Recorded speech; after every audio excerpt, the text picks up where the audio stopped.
భారత రాజ్యాంగ రక్షణకు కార్మిక వర్గం నడుం బిగించాలని, ప్రభుత్వ రంగ సంస్థల పరిరక్షణకు పోరాడే వారిని గెలిపించాలని సిఐటియు అఖిల భారత కోశాధికారి ఎం సాయిబాబు పిలుపునిచ్చారు.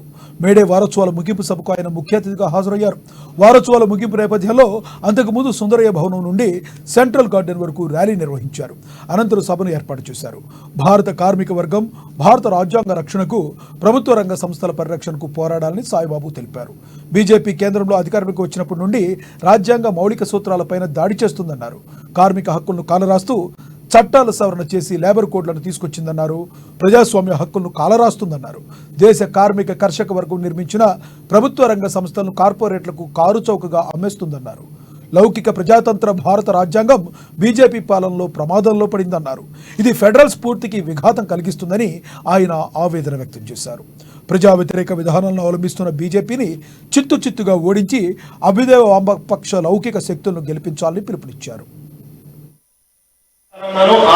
ఈ మే సందర్భంగానే మన ఎర్రజెండా పుట్టిన సందర్భంగా, మన సిఐటియు పుట్టబోతున్న సందర్భంగా, అలాగే ఈ దేశ భవిష్యత్తు నిర్ణయించే పార్లమెంట్ ఎన్నికలు జరుగుతున్న తరుణంలో మిమ్మల్ని అందరినీ కలవడం చాలా సంతోషకరమని ముందుగా నేను భావిస్తున్నాను. మనం మే అంటే మనందరికీ తెలుసు. మే అంటే మే 1వ తారీఖు.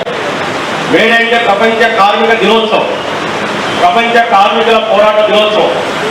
అంటే కార్మికుల పోరాటంతో ఆ ఉత్సవాన్ని సాధించుకున్నారు. ఇది మామూలుగా వచ్చే ఒక దసరా పండుగను, లేదా ఒక రంజాన్ పండుగను, ఒక క్రిస్టమస్ ఆ రూపంలో వచ్చిన పండుగ కాదు.